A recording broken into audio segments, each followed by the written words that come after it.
Local radio with a worldwide connection. The Free America Radio Network. Go to www.freeamericaradio.us. Sharing the truth one fact at a time. This is the Free America Radio Network. Hey, folks, how you doing? This is the Wayne S. Pure Show podcast. I'm not live today. I got some things to do, and so I wanted to put this podcast together. Make sure I get a show out. You know, one of those. I don't like taking days off, especially with what's happening. We got this big thing about Bergdahl. Yeah, he was traded. No, it's not a sports news. It's some guy, one of our military people, pretty much walked off his post and deserted. He's a deserter, basically, and he joined the Taliban.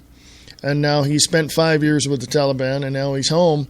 And speaking Arabic, he doesn't like America. He doesn't like that. You know what? Deserters, years ago in the Civil War, deserters were shot on sight.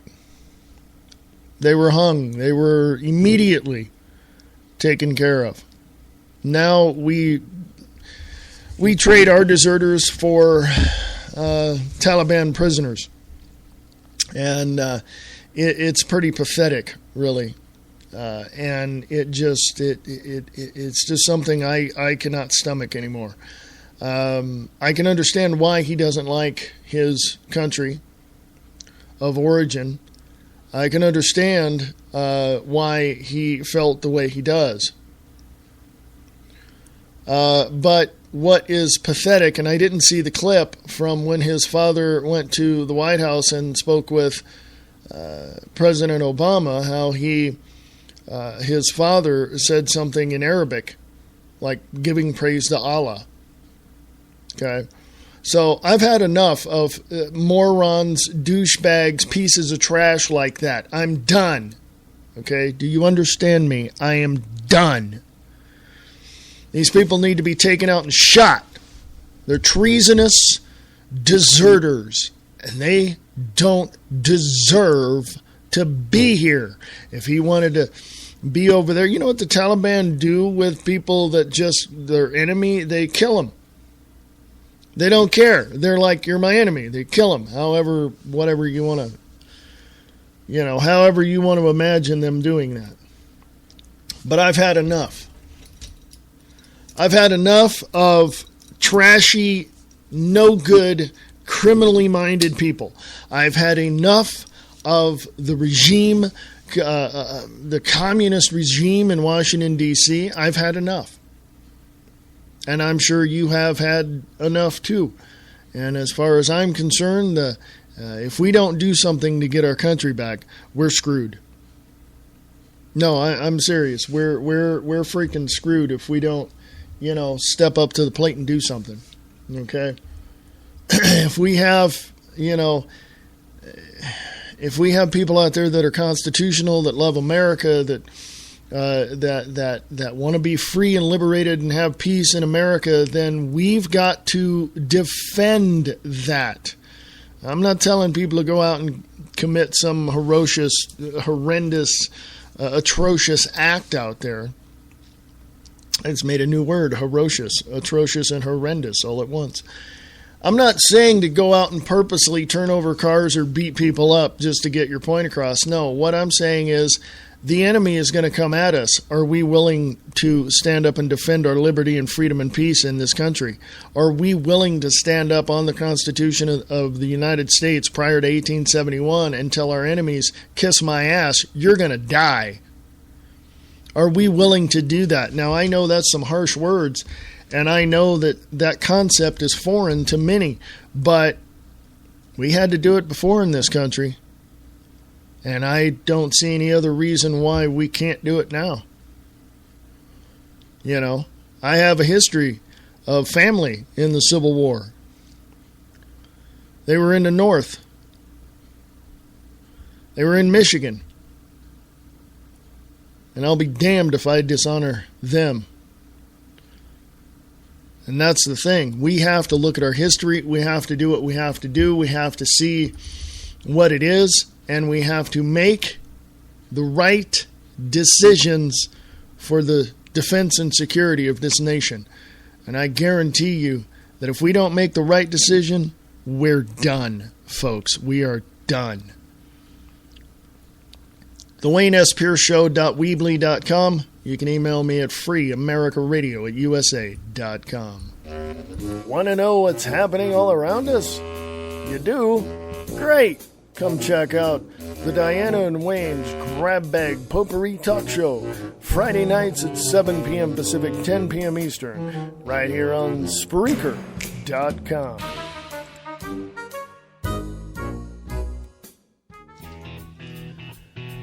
Have a nice trip. See you next fall. Attending their daughter's wedding in South Africa promised to be a vacation of a lifetime. But first, they had to face the treacherous gauntlet known as modern-day travel. Waiting for them on the other side of the world are an honest-to-goodness safari with amorous lions and elephants with anger issues, a life-affirming visit to a South African school, and an anxious bride and groom standing patiently at the airport with a sign that reads, "What took you so long?" The answers lie within the pages of Please Hold Thumbs, a not-so-round trip to South Africa, a true tale of turbulence and triumph from travel mug Scott Cherney, author of Red Asphalt. Available at Amazon.com in paperback and on the Kindle. This is Michael Vera with Late Night in the Midlands, and you're listening to the views expressed live with your host, Reverend Wayne Pierce, on the Free America Radio Network. Sharing the truth, one fact at a time. Defending liberty and freedom. Fighting the New World Order. This is the Free America Radio Network. Yes, it is the Free America Radio Network, and thank you, Michael Vera.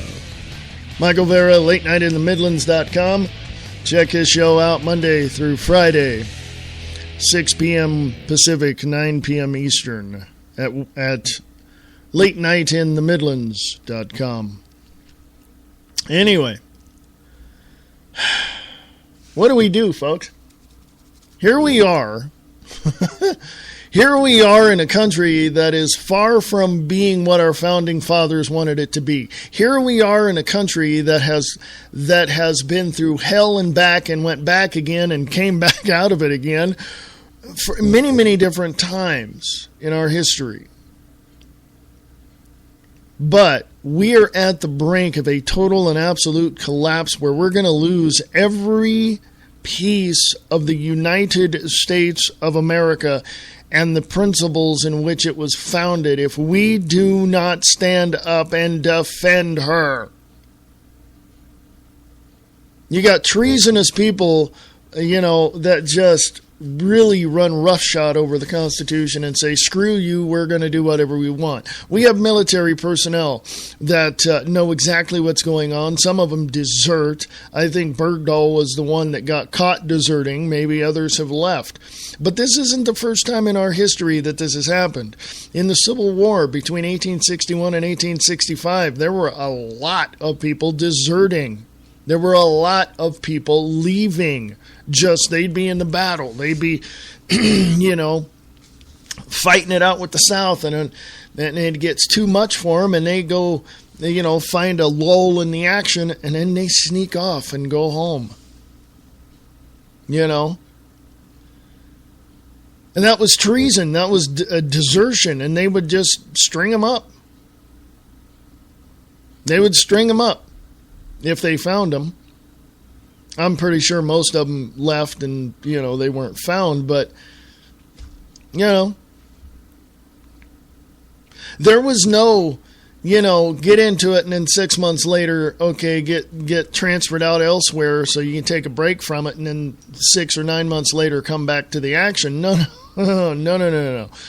From 1861 to 1865, and later, even up until 1873, you've got that whole time in the campaign. in the field, in the battle. There wasn't a break.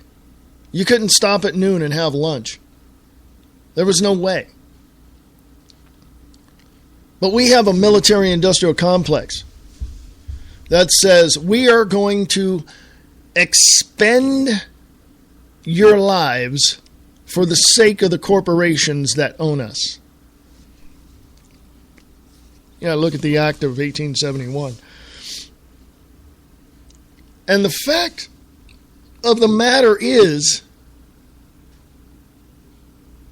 in 1873, or in the Act of 1871, and it was, pretty much put together then and signed by the president, blah, blah, blah, and all that. Look what happened. From 1873 to 1913. 1873, count with me, if you would please. 1873, 1883, 1893, 1903, 1913, 1873, then it was 1883, 93, 1903, and 1913. 40 years later, President Woodrow Wilson signs the IRS Internal Revenue Act and the Federal Reserve Act behind closed doors without congressional approval. Do you see the corruption from 1871? Do you see what has happened? Because in 1871, the United States of America, due to its wars, 1848, 1865 or 1861, and all of that, when you look at all the wars, the War of Independence to 1871, 1776 to 1871, almost 100 years.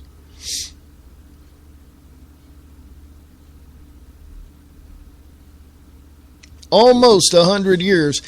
And we turn this country back over to England through the Rothschild banking associations. We are not the United States of America that our founding fathers fought and died for. We are a corporation, bought and paid for. And we're still paying. Because the Rothschilds and the Rockefellers decided, well, okay, we've got a private bank now for ourselves, and that's just the way it is. And oh, wait a minute, there's something happening in Europe. There's something happening over in Europe. So why don't we go over there and find out? Oh, look, there's a war going on. Really? The American citizens never heard of a war going on in Europe. Oh, there is. Believe us, there is. Yeah. We're your government. We tell you the truth. Yeah. There's a battle going on, and we need to be involved. There wasn't a war going on. There was economic espionage. There was certain industrial things going on. The Rothschilds decided that, hey, I want a piece of the action, and the Rockefellers went, hey, wait a minute, we need a piece of the action as well. They got together, twisted the arm of President Woodrow Wilson, signed the Federal Reserve Act, created a bank for themselves. Basically, all it was a giant piggy bank to save all their billions of dollars up to that point. And then they took those billions and trillions of dollars. Actually, what they did is they took what they had, which was, I don't know, somewhere in the billion category or more, or billions, and decided to tell President Woodrow Wilson, here's what we're going to do. So in 1913, the Rockefellers and the Rothschilds decided to loan out of their own private funds to the United States of America to create what we know now today as the military-industrial complex. But how were they going to get their money back? That is why on the same day, or shortly thereafter, President Woodrow Wilson signed in to law without congressional approval behind closed doors the Internal Revenue Act. It wasn't a bookkeeping organization for whatever money came from whatever investments each state made into the coffers of those states. No. It was basically a legalized form of thievery from every single person in the population of the United States in 1913. Because up until that point, each state had their own thing. Each state was running their own way with very little intervention from Washington, D.C. at the time. And we had schools and we had jobs and things were working. And I mean, everybody, was just absolutely fantastic. Up to that point. I mean, things, came and went, and there was roller coaster rides of economics from 1835 to 1913. I mean, it was up and down. But it just wasn't the Rothschilds or the Rockefellers that loaned the money. It was other people as well. And we had to pay it back. And we still haven't paid it back. Because you look at the intervention between 1914, 1918, World War I, and then from, I think it was like 1923, things started heating up in Europe again. Something like that. 1923, 24, 25. Then in 1933, our government, did it again. They made a profit on World War I, so they put their money back in their bank, but we still had to pay more because they now tax us every year at that point. And we didn't have to pay property taxes until the 1950s. But here it was, 1924, 25, 26, 27. Things started heating up again over in Europe because the Rothschilds were kind of like, we're bored. We need something to do. Okay? So they turn around, and in I think it was 1929, 1930, 31, 32, 33,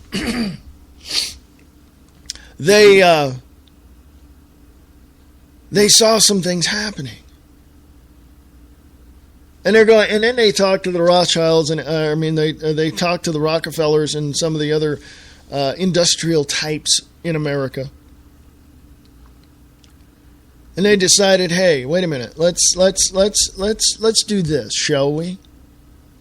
So they looked at the overall geopolitical situation of what's happening in the world at that time. And in 1929, saw this one little, World War I veteran who was still young. He was in his 40s, I believe, at the time. And they thought, well, this guy seems to be a rambunctious little snot. And he's got a bunch of people following him because he's got this idea that it's the people who rule.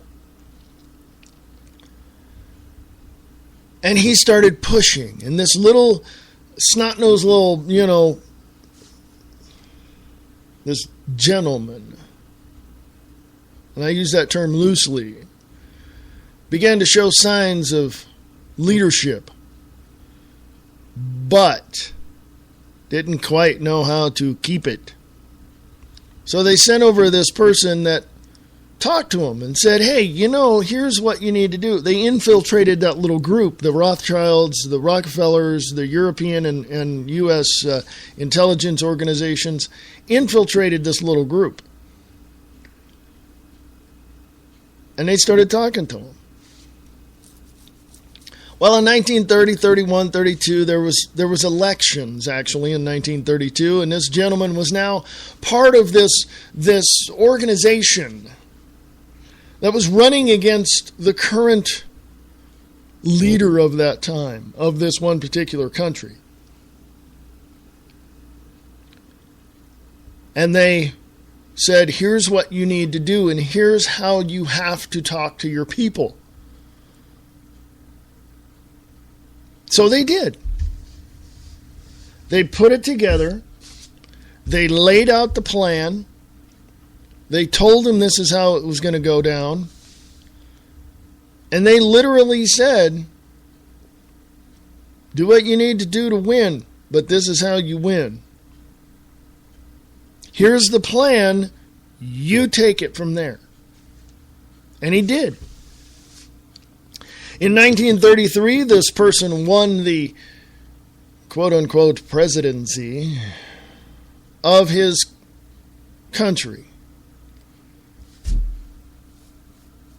And it lasted for 12 years. Not as we would know, but he set himself up as a dictator. And he ran against, let's just say, an elder gentleman of the time, and won, because most of the opponents were no longer around except for this man. And this man, well, didn't give him anything, but after a while got tired of listening to this little chap, and literally was buffaloed into losing, deceitfully and purposely put out of the election. The man I'm talking about is Adolf Hitler. Became Chancellor of Germany in 1932, 33, around in there.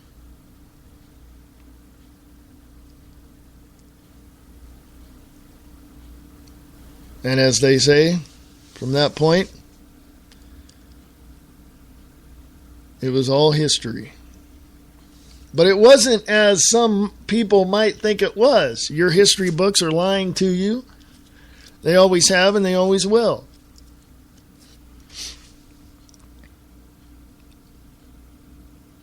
At the same time, there were certain things going on, because in 1933, at the closure, I would say, and the conclusion of the elections in Germany, when Adolf Hitler won his seat, our president over here signed a New Deal to try to invigorate and grow the economy in America. All that was smoke and mirrors to raise revenue for the war that was about ready to happen.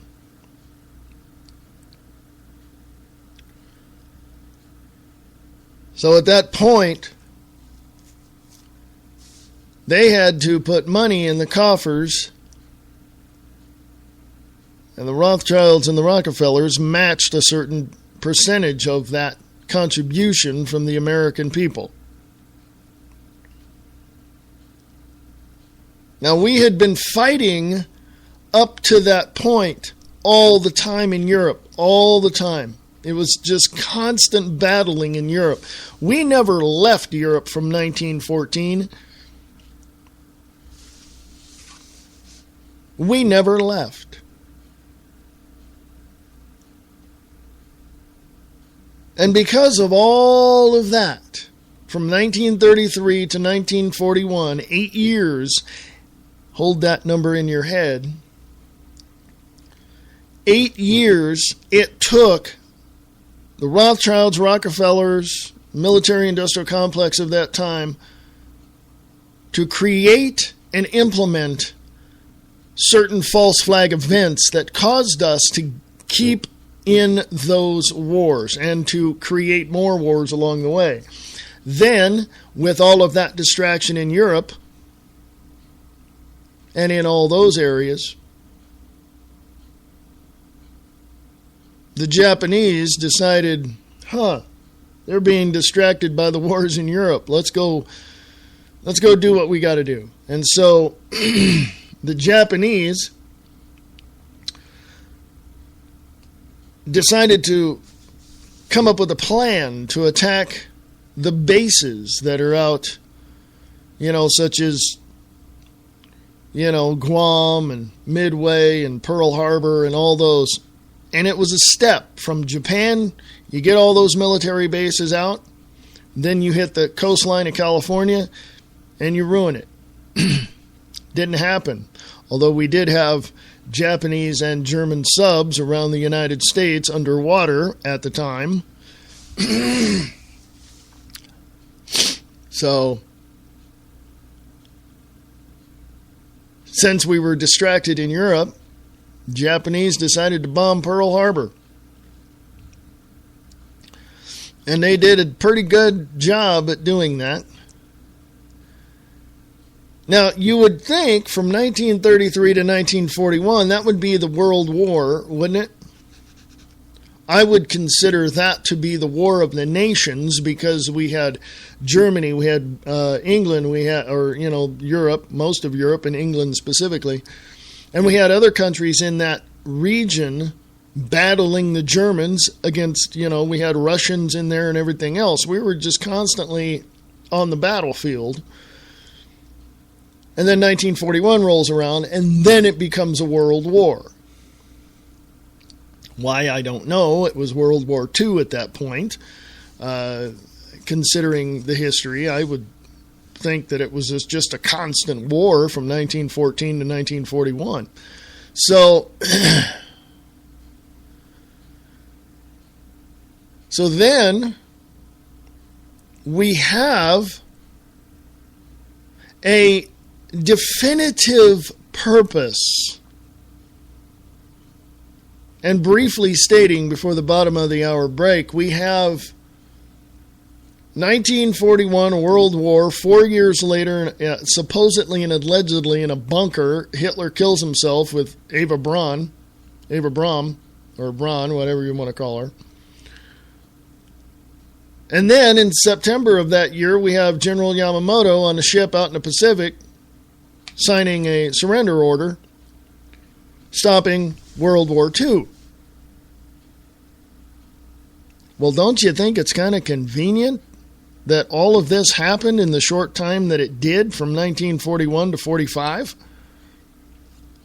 I mean, think about it, folks. Something's fishy in all of that. Well, that's the way history was, and we just got to believe it. No. Read the accounts of the people that wrote letters back to the United States, to their families. Read the diaries, read the journals, read the entries of military personnel, even in Washington, D.C., talking about this. Something's not quite right about any of it, folks. Something is not quite right.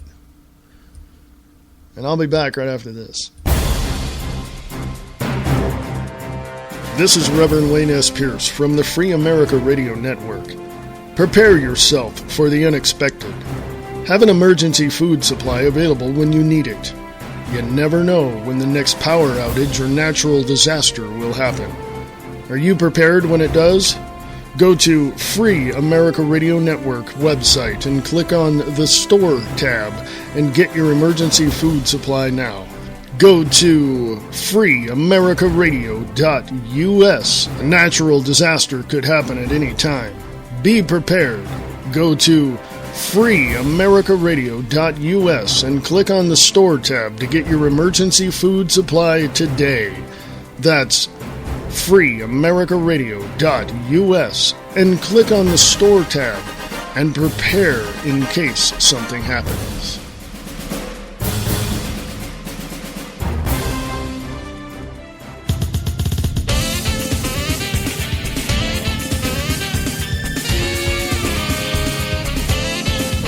Listen to the Diana and Wayne's Grab Bag Potpourri Talk Show, Friday nights at 8 p.m. Pacific, 11 p.m. Eastern, right here on Spreaker.com.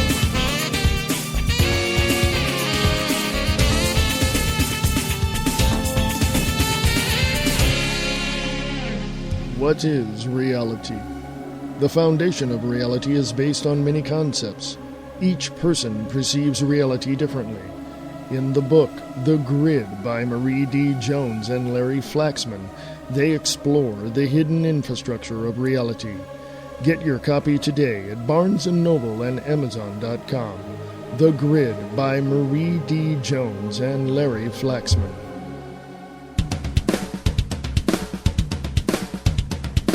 Hey folks, how you doing? This is the Wayne S. Pierce Show podcast. The Wayne S. Pierce Show.weebly.com. It's the website.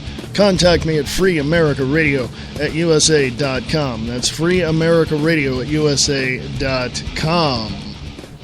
What do we do, folks? I mean, here we are. We're in a country that absolutely positively does not know its history and will repeat the bad things that have happened. You want to see how screwed we are, folks? Go to Free America Radio on Facebook. I'll give you a preview of what's coming up on the Views Express Live today. From alternet.org, if you thought oligarchy and aristocracy were bad, you'll really hate the Kachocracy.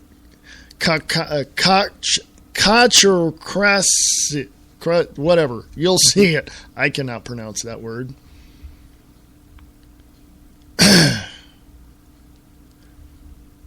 Yeah. Let me just give you a little highlight of that.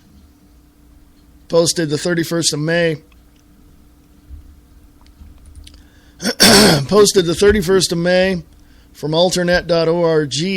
In the bad old days, medieval German lords figured out how to pocket some quick coin by charging a toll on the primitive paths meandering across their lands. The money wasn't used to improve the roads or better the lives of the peasants or clean the rivers their pigs pooped in, but rather heighten the piles in their treasury. Even back then, you just couldn't have enough pewter candlesticks. These were the first robber barons, literally, rich people whose sole purpose was to survive, to become richer people. A criminal aristocracy, a term history has proved redundant. During the Gilded Age, the flushest one present of the country held 1/3 of the national income. In the 1920s, this figure ramped up to 2/5.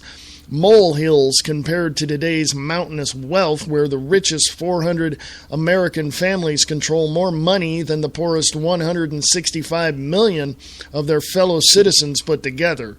But if all 165 million were knelt end to end, these 400 families would have footrests from any compass point.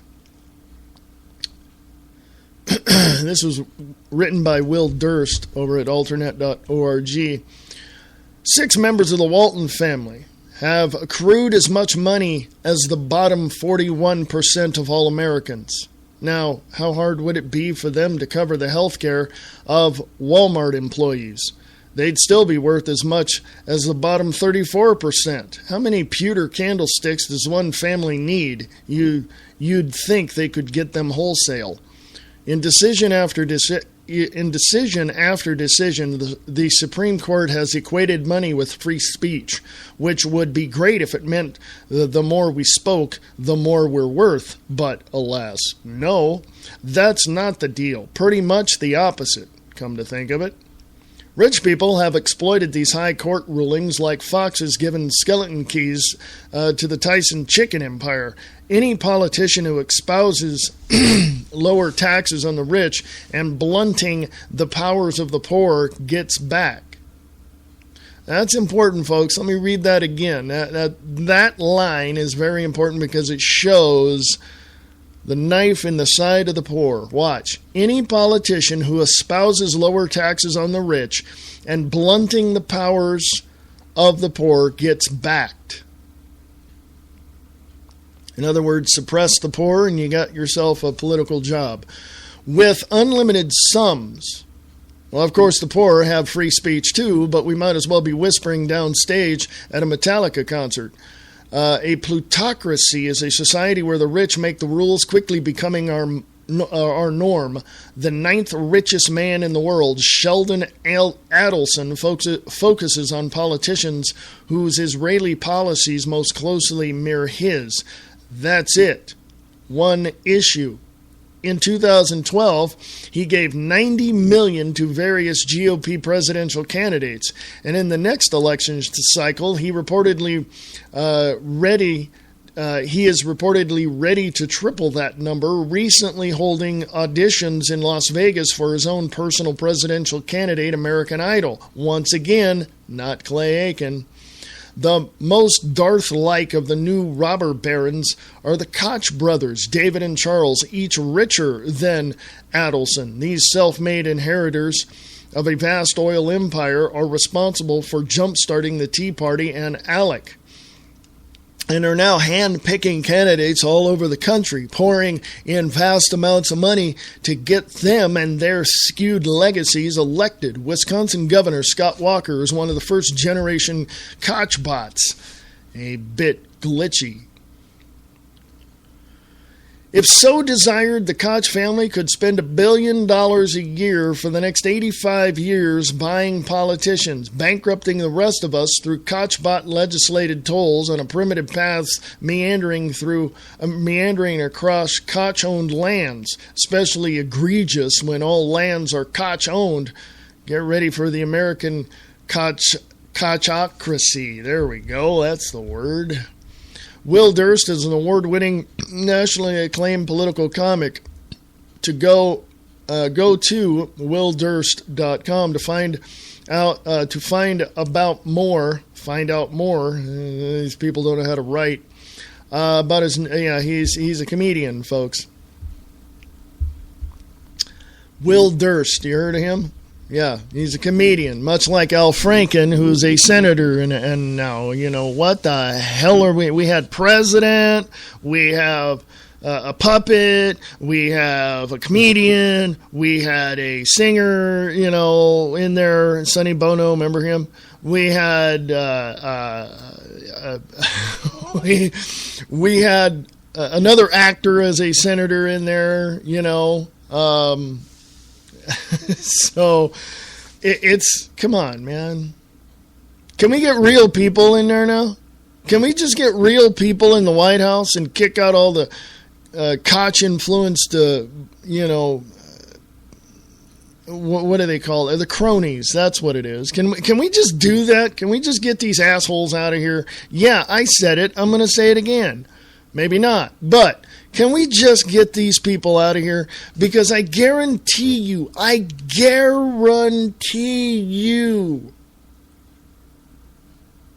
that if you look at these people in the eyes and you tell them about the constitutional responsibility they have to this country, they're going to look at you and have you jailed for what is it? Extremism. Is that what it is? Terrorism. Oh, you bring up the Constitution to them, and they'll just run. They're like cockroaches when the lights go on. They run and hide, man. They're all in the shadows. They don't want to do anything constitutional. Are you out of your mind? Friends of mine have said that I don't know what I'm talking about. Really? Seriously? I would think the burden of proof is on you now. Let's see. I just get to the point where you have a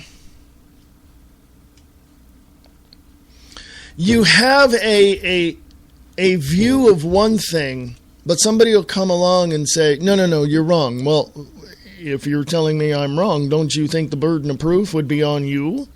Here, take my information, take a look at it, and then tell me I'm wrong. I've done that to people, by the way, in the past. And guess what? Never did they return to my doorstep to try to prove me wrong, because they knew I was right and there wasn't anything they can do about it. Now, I'm not always right, and I'll admit when I'm wrong. I'm fine with that. But nobody has the guts or the balls or the backbone to stand up and say, wait a minute, I've taken your information. Here's what I found. Okay, let me see what you found. You know, not a big deal there, genius.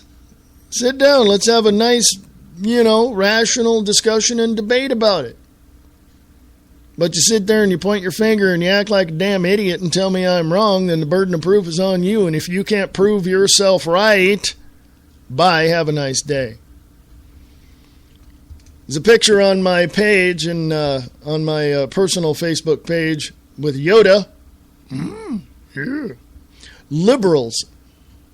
Stupid you are. Breed you should not. A friend of mine said this. And I'm calling out anybody who says this in the same theme of liberals being what they are. Not what they were 230 some odd years ago, but what they are now, which is open borders, give everybody everything, just screw it, raise taxes to 80% and give everybody everything they ever wanted. That's a far left liberal loon that is going to destroy this country. And if it wasn't for the other side of the aisle holding them accountable, I think we'd have that by now. But that's my view, my opinion. freeamericaradio@usa.com is the email. freeamericaradio@usa.com. The meme says liberals in Yoda speak. Just imagine him saying this. Stupid you are, breed you should not. A friend of mine put this. That could just as easily say conservatives. Okay. Mark that one on the calendar because my friend is right. I said, and this is why I don't, and this is what I replied to when she said that, and this is why I don't believe in the party system we have. All parties are bought and paid for by the bankers, globalists, and it will be a few weeks before we know what has come out of the Bilderberg meeting that just ended this past weekend in Copenhagen, Denmark. My friend said this. I agree with you on some of that. There's no explanation. I agree with you on some of that because it's just, I agree with you on some of that. There's no explanation. There's no backbone there. There's no foundation of truth or honesty there. There's no... That to me is a half-assed disagreement, which literally means that my friend's going to have to prove themselves right. Period. End of sentence. Done. Okay. Then I go on to say, well, it is what it is. I figure if candidates don't want to run their campaign on the Constitution and Bill of Rights, they shouldn't have even considered running. I wouldn't and won't vote for anyone who doesn't follow the Constitution. Besides, local voting makes somewhat of a difference. Nationally, not so much. And then somebody here put somebody's name. And that somebody popped up and complimented them on that. And then this other person said, said something. And then I said this. So, if a candidate literally spent their time studying history and the Constitution prior to 1871 and actually ran on the principles set forth in it, how much better would this country be? There's no answer, folks. And I'm going to put that right here now.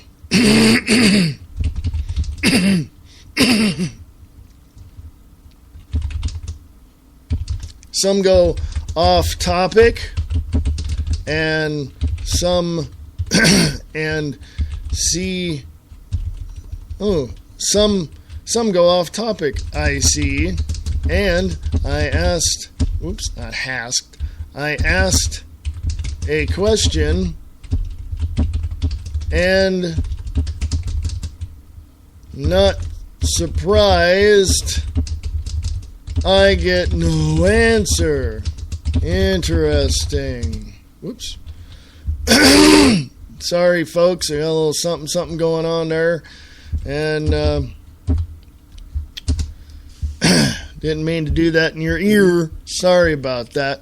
But go to Free America Radio on Facebook, and I'll give you another preview of an article for the views expressed today at 4 p.m. Pacific, 7 p.m. Eastern on Spreaker.com, WakingUpTheMasses.com, FreeAmericaRadio.us, and on 1610 a.m. in the Chickamauga, Georgia area.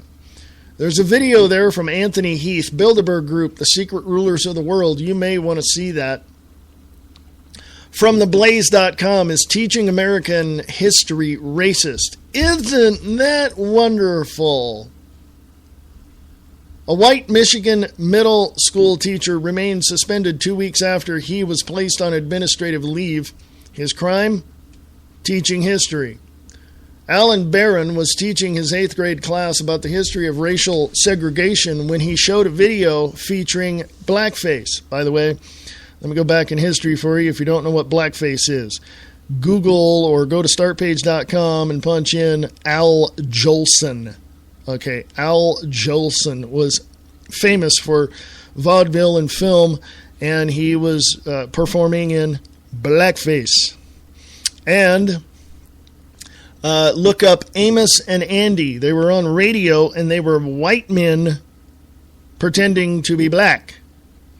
On the TV show, there was a TV show, short-lived, Amos and Andy, and it was black actors portraying black actors. So, racist? No. I don't believe it is. Teaching American history? No, I don't believe it's racist. Alan Barron was teaching his 8th grade class about history of racial segregation when he showed a video featuring blackface. The video was historical, showing how white Americans used to blackface to mockingly imitate black people as part of a broader social scheme of repression. But a school administrator sitting in on the class found it inappropriate, and Barron was suspended the next day. He was only a month from retirement after serving 36 years with the school district. Quote, "My child was more offended that they stopped the video." Adrian Aaron, who is married to a black man and whose child was in Barron's class, told the Monroe News, quote, "It had nothing to do with racism. History is history. We need to educate our kids to see how far we've come in America. How is that racism?" I agree with her, unquote. I agree with her. Barron's supporters flocked to Facebook expressing disbelief at the school's decision. Some students even made T-shirts. Quote, "Mr. Barron is a darn good teacher. People get offended over everything these days," unquote, wrote one commenter. Even history. Well, let me tell you this right now. Let me just back up and tell you this. History is history. When you dig deep through all the bull crap that the revisionists have put out in the past 50 some odd years, you'll find the true history. It's there. There's no question that what happened, happened. It's there. Check your history. Because if you do not look back in history and see the problems that we faced and see how they started, we will be repeating them over and over and over and over again. And guess what? Do you really want to do that? Do you really want that to happen? From 1939 to 1943, right here in America, right here in the United States of America, we had internment camps. German internment camps, Italian internment camps, Japanese internment camps. We had it all here. We had them here. Don't believe me? Go listen to the actor George Takei talk about when he was a kid in Kansas in one of these internment camps. Then they were transferred to Southern California. I don't want to hear any of these people that tell me, well, there's no FEMA camps. It's under FEMA, but there's no camps. Yes, there is. Shut your big damn cake hole and do your history. You people make me sick. that tell me there's no FEMA camps. You people are the dumbest people walking on the face of the planet because your eyes are not open and you're bumping into everything. So get your head out of your butt and stop smelling like crap and start getting out there and looking at what's real instead of what your own little preconceived paradigm tells you to look at. Yeah, I said it. What are you going to do about it? You can always disagree with me, but the burden of proof is on you. Free America Radio at USA.com. Free America Radio at USA.com. Now, I get really upset when people start telling me, oh, that doesn't exist. This doesn't exist. Oh, that person didn't say that. Really? Here's their quote. Well, they didn't mean that. Why, were you there listening to them? Did you interview them afterwards? I know I didn't, so obviously you must have an inside, information on this person. I don't want to listen to you because you make sense. And they walk away. These are far-left liberal loons that absolutely, positively do not have a clue in their head to even... I'm wondering. I'm just wondering. I have a question to you far-left liberal loons. Can you tie your shoes, or do you have someone do it for you? Because you obviously don't have brains enough to figure out what's going on around you. By the way, I have a Second Amendment to protect your First Amendment, and I will protect you as long as you understand that we are part of humanity. And by looking at everything out there and examining all these things, you might then get a clue. Yeah, I'm so far removed, I would say, from the Nazi-like implementation of the rules of law that are not even constitutional prior to 1871. I'm so far removed from that. Oh, by the way, just to give you a reality check, I'm nonpartisan. I don't believe in party politics. I believe we should not have parties in America. We should have Americans running America, not corporations. I believe that the Federal Reserve and the Internal Revenue Service need to be abolished. I believe that the National Education Administration in its current form needs to be abolished. I believe we should get rid of the minimum wage and implement a fair market living wage per region, and we need to get rid of unions, period. Unions in their current form, not in what they were when they started out over 50 some odd years ago.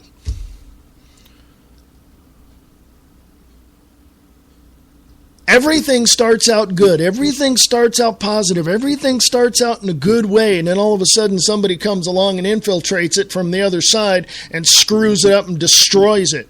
And then the far-left liberal loons can be pissing on our head and telling us it's raining. No, I know. They're pissing on us. Do you understand that? They're wanting open borders, they're wanting Common Core, they're wanting Agenda 21, they're wanting all of this because they want absolute, positive, 100% and utter control. And you people are allowing it to happen.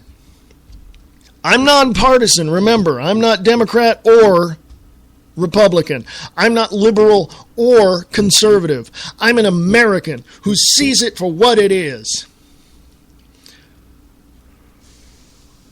We have to stand up to defend the principles of the Constitution and the Bill of Rights prior to 1871 if we want this country to be the way it was and to be the way we know it should be without a corrupt government in Washington, D.C.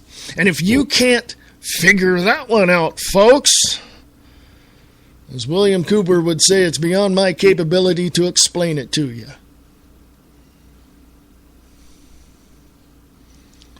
Now, a lot of my liberal friends are going to get all pissed off and say, well, not all liberals are like that. Do you consider yourself liberal? Yeah, but with more of a middle-of-the-road conservative bent to it. No.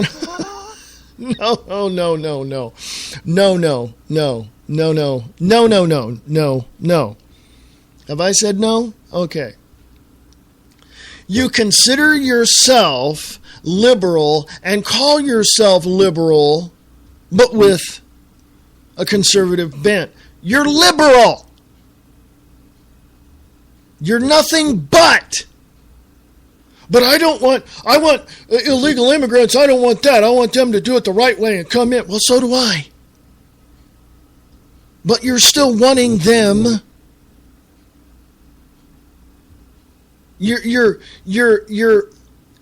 I'm trying to find the words here briefly. I'm trying to find the words here.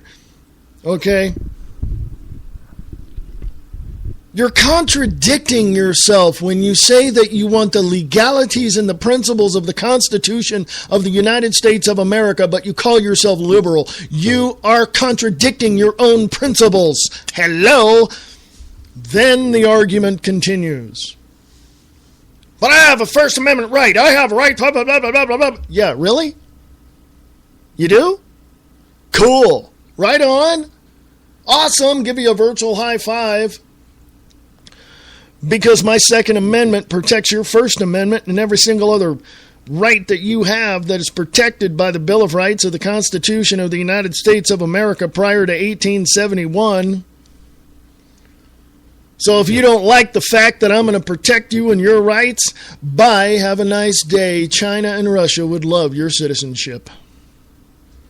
You don't know what you're talking about. You don't know the true meaning of what the liberal, people. Yeah. Shut your big damn pie hole. I know exactly what they want. They want open borders, Agenda 21, Common Core. They want control. That's what they want. They're not going to get it. By the way, the Democratic Party allegedly was started by someone from the Ku Klux Klan.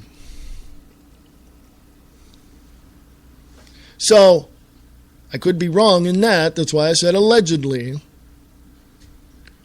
I didn't want to rant on the Democrats and I didn't want to rant on the liberals, but I just get going and I see the flaws in their logic and I just want to hold them accountable for everything they do. So you're put on notice, you far left liberal loons. You either shut your big damn pie hole and prove yourself correct and right, or pack it, jack it, and leave and go to China or Russia, right where you belong, because obviously your principles don't align with the Constitution of the United States of America prior to 1871. And if you don't like it, get the hell out. You can't tell me to do that. I can tell you anything I want. I got a First Amendment right to say it. And I got a Second Amendment right to back it up. You don't like it? Tough. Get the hell out. You're telling people what to do. No, I'm not. I'm being sarcastic. There's a difference. But a little bit of seriousness in the mix. So let me wrap this up by saying if I have offended anyone of the nonpartisan ilk, my apologies. If I have said anything to offend my Republican friends, my apologies.